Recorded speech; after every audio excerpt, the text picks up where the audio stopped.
Welcome to the social media era where no picture is left unposted. It's a trend to post everything and anything, from the likes of our unborn child's sex to pregnancy delivery dates and even our personal relationship problems. However, for we Africans, there is still a cultural stigma around being so open with our personal lives online compared to others from other cultures. So the question is, why are Africans so skeptical about being so open with our personal lives? I am Shedzi. This is Ladies Lounge.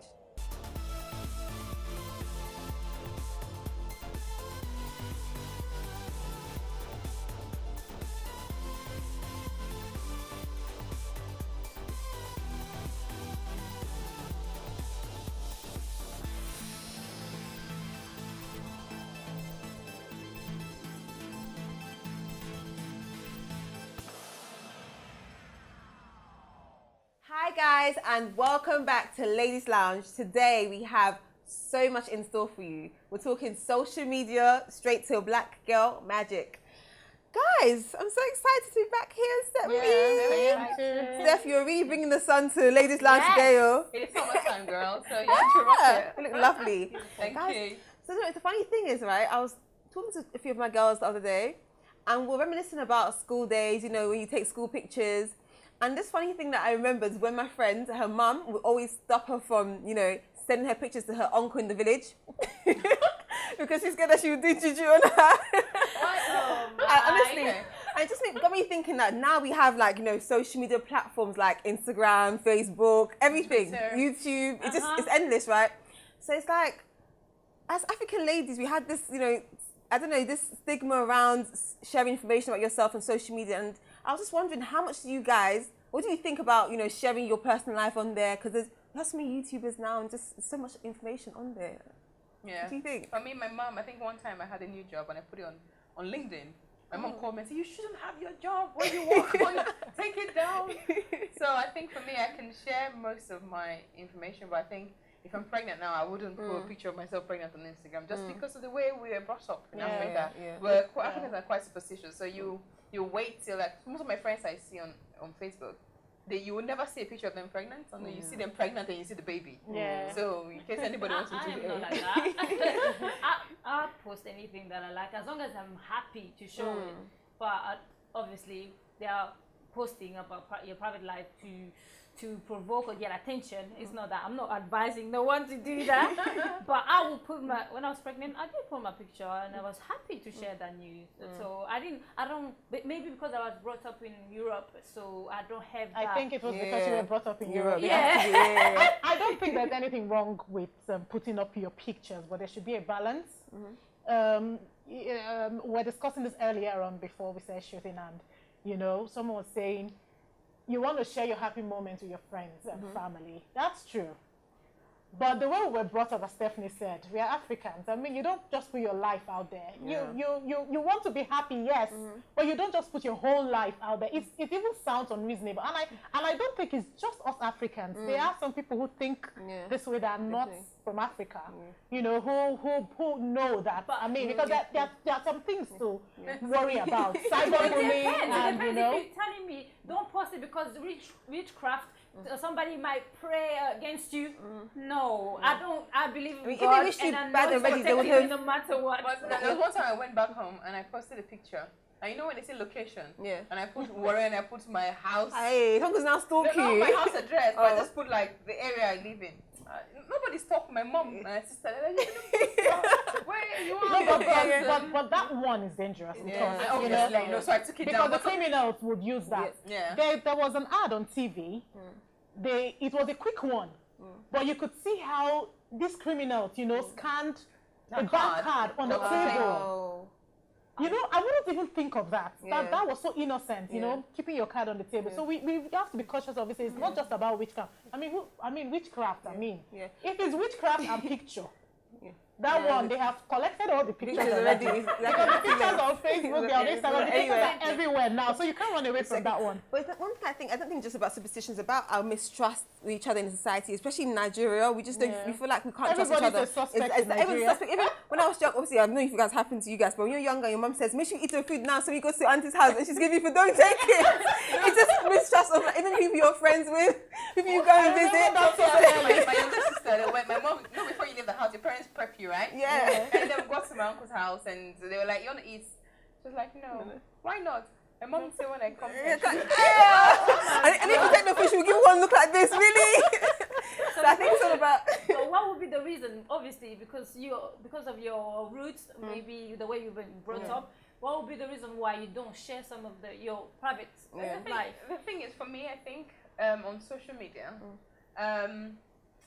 some people, people I know that you have a lot. You have some kind of fancy car, a fancy house. They do share them. They share them as a status thing. I have a Chanel bag. I have a Louis Vuitton bag. You know, most people do that. Yeah. So I think it depends on what you want and what you want to share. You know, share with the outside. And I think it's social pressure. You know, some people, you know, are pressured socially to do what they see people doing. You know, they do these things and it toys with their self-esteem sometimes because.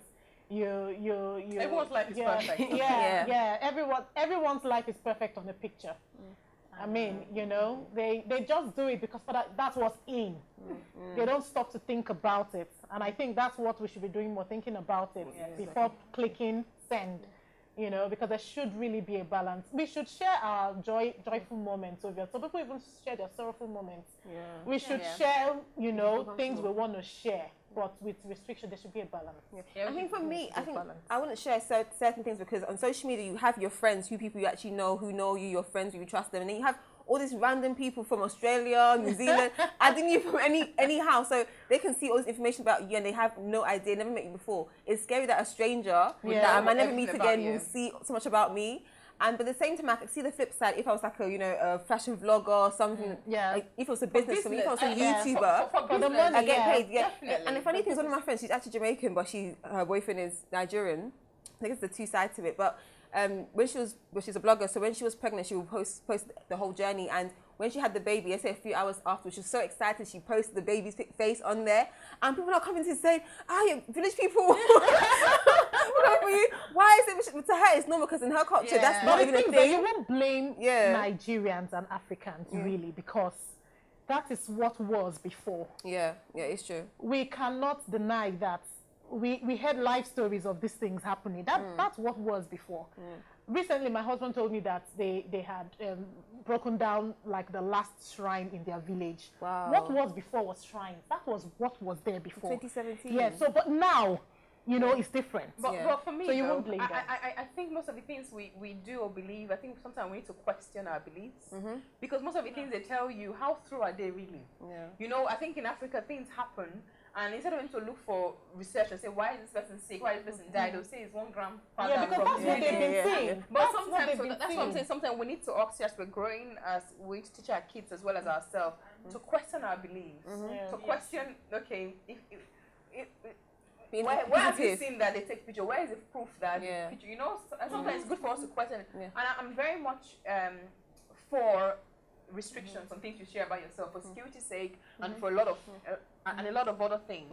But I think it's quite an interesting topic, isn't it? Okay, so guys, how far have you go? Because what's quite interesting actually, not just about social media even. One of my friends was saying to me that her dad, anytime he travels, he never tells them what date it is. He just says, I'm going to Nigeria tomorrow. Your own family, you should be able to trust them that sort of information. Because you think they will they will fall down. Exactly. So how much would you share and with who? Like, what's the boundaries for you guys? For me, I think on my Facebook page, I normally check my security, make sure that the information I share is only with my friends. Yeah. And once that's confirmed, then I can share information, or maybe I get married, or I would share a new job. Maybe I get married, or I'm going on holiday. It's on LinkedIn. It's the whole point of LinkedIn is show you a new job. So that one is there. So, but I don't think I would share like my home address or definitely you know, not dangerous. Or I'm pregnant or anything. Those information that are quite private.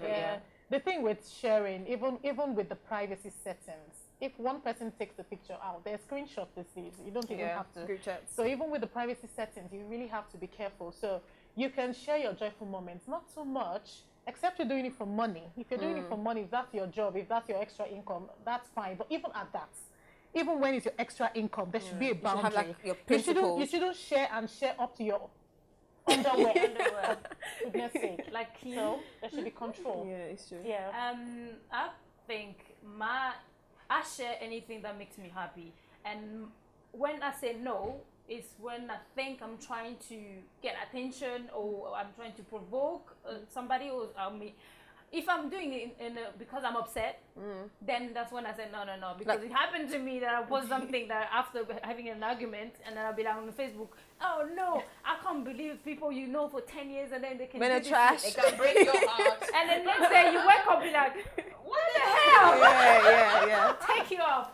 So yeah, just share it because you're happy to share it, and then also don't do it because you want to be provocative. That's wrong. But the good thing about it is that you have full control of what you share. But anyway, people can. Once it goes out, that's one that thing control is gone. we must, get a hold of. Once you've sent That's it. the thing, it's gone. It's Like, gone out. give It's an gone out. example. You have no control over it anymore. Recently, I shared a picture of my brother's funerals because for me, I actually did it because I wanted people to just leave me alone for a while, not asking why you cry or you don't pick up my phone calls. That's the reason why, and that's a sad news. But I did it for one purpose. I was gonna be quiet for a while. Yeah, definitely. I totally agree. But to conclude, guys, in my opinion, I feel like do what makes you happy. Don't let society make you feel type of way or any cultural barriers, anything. If you want to share. If you want to show your bikini, share. But as long as you're happy, that's all that matters, to be honest. But thank you guys so much. That was so enjoyable.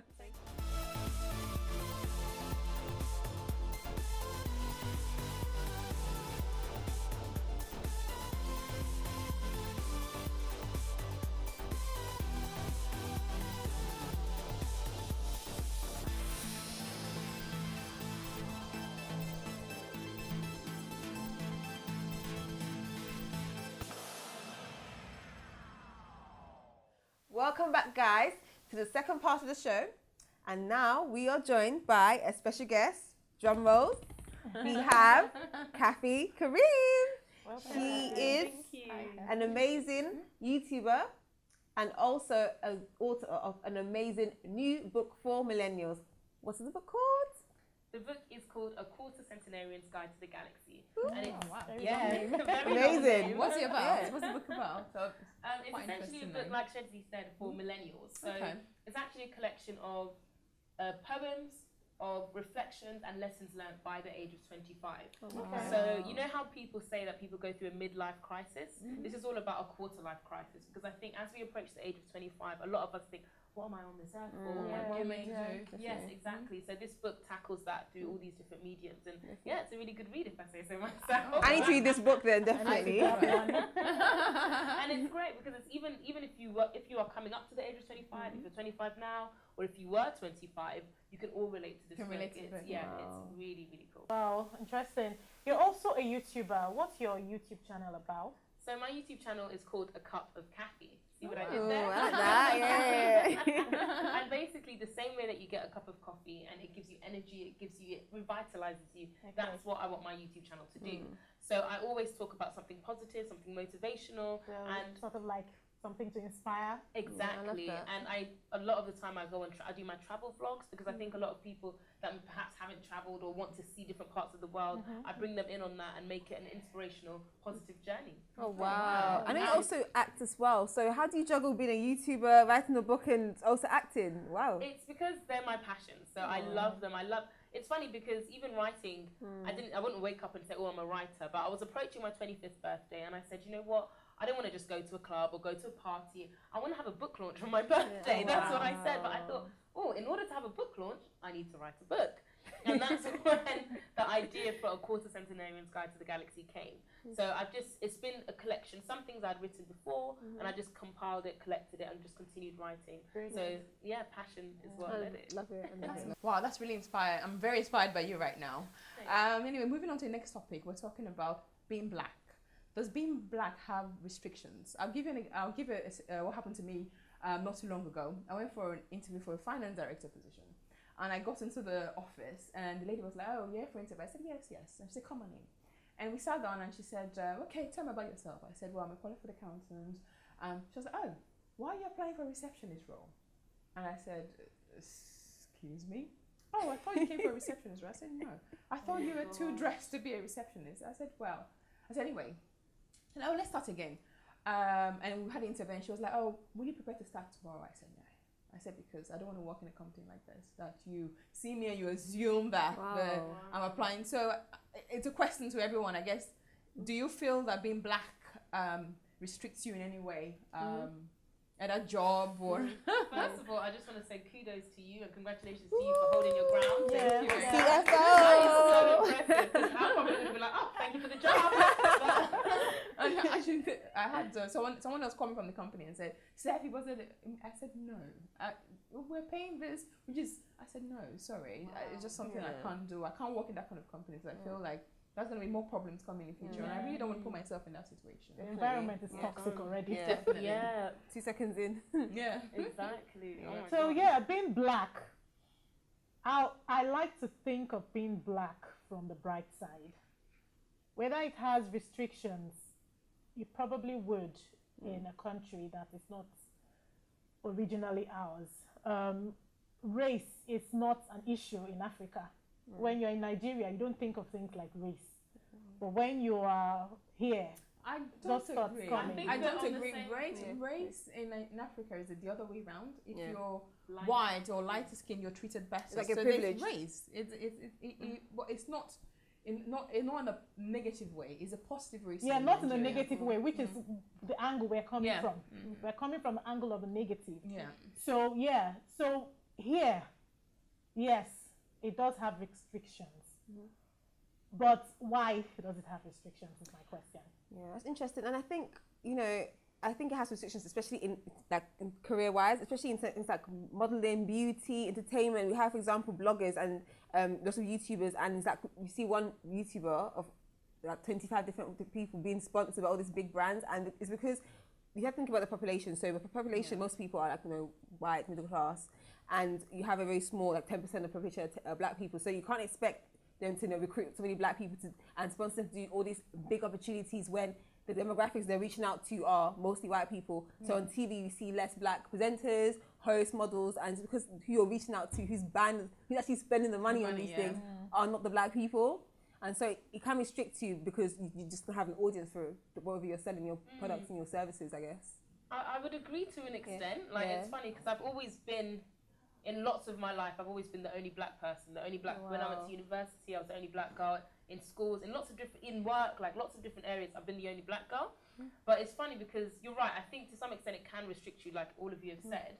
But also, I think at times it works to my advantage because I can walk into something and I think I come from the perspective, right? They don't have any black people in this organization. They're gonna want me. If they want me as a token, I don't care. Like I know that they need some representation up in here. So I walk in with that and I kind of think, right, you're going to want me because I'm going to bring diversity to your company or to whatever it may be. Okay. So sometimes I come from that. But then again, I've been walking down the street and someone shouted like, you black this, you black that. So yeah, it does restrict us. But I think, we made this country, like we're part of the people who created this country. So I won't say, because it's not our country, I'm not going to try and live my best life here. It's like, no, it's my ancestors that, built this stuff, man. Like, I'm gonna go for it. What we should be working on is confidence. Yes. We should have that confidence. We should know who we are, really. Because when you lack confidence, it does a lot of things to you. Yeah. You just don't think. You just feel small and you feel dominated all the time. But it shouldn't be so. The black man should think of himself as important. There's a recent publication by Daily Mail which says, I actually heard a conversation as well on LBC where a guy from an ethnic minority applied to different companies, about 10 of them, and he was refused using his original Indian name. He changed his name now to pure British, I think it was Smith something, and applied to all the companies, and then he got called for interviews, and one of them actually accepted, gave him an offer, and then he rejected it. So what do you think about that? So for example, my name is Ngozi. Obviously I use Stephanie. If I apply with my original Nigerian name, I get refused. But when I apply with my English name, which is easier to pronounce, I get. So is that? But sometimes I think sometimes it's racism. It's pure out racism. But at the same time, it's like you're used to seeing. If I'm used to being around black people called Chuku, Eze, everything, and I see a name like that, I'm more likely to feel more connected to it, like subconsciously. then if I say Smith, like So this it is stands with a bit but more. it's a company. Yeah, As an definitely. employer- But even in interviews as well, like, if you have a black person coming, you can relate to them to that person. So I feel like it's bad. Definitely, it's bad. But sometimes it's not always racism. It's you're accustomed to. As an to employer, the normal, though, yeah. you should be very impartial. You should definitely. give everyone the opportunity to. So there shouldn't really be a preference against one name to the other. Yeah. So I think. Yeah, I mean, sorry, go on. Yeah, no. I was just gonna say, I think it is a shame. Like I've heard about this happening so many times, and it does make you think. You know, should I change my name? Like I've had friends who've literally changed their Nigerian names to a white name because they just hate their name because they've had experiences like this. Yeah. But I think you're right. To some extent, it is the bias, but there shouldn't be. I think. That's all. Yeah. Yeah, In a perfect world. Yeah, there should be. You know, there's laws against equality at work. Yeah. So I think what should happen is like basically name blind name CVs and stuff, but you don't see the name. You just have the CV in front of you, and you have to choose who you want to interview just on that. Okay, yeah, I that's think that a good point for the viewers too. Yeah, blind names. But even still, when you get to the interview stage, they'll still can't see based on how you look. So I guess it helps to some extent, I guess. Yeah. It helps to some extent because they could shortlist you without knowing your name, and when you get there and they see that you are who you are, and you're Then amazing. you take it from there. And I think it still boils down to being confident because must we change who we are? At what point does this stop? Definitely, yeah. On the flip side, they can make it a bit more light. I think that we're not restricted so much in terms of hair makeup because put one wig today, I can now change to a bob, make it blue. Like only black people can really do that. Let's be honest. So in that sense, you know, we're not very restricted, but in other sense, other parts, maybe we are. Yeah. Okay, and you talked about confidence. How would a black girl who is not very confident, how would they? One thing I'll tell you that I was reading another article, and a little girl was in the airport and asked and said, "Mom, why is it only brown people that do the cleaning?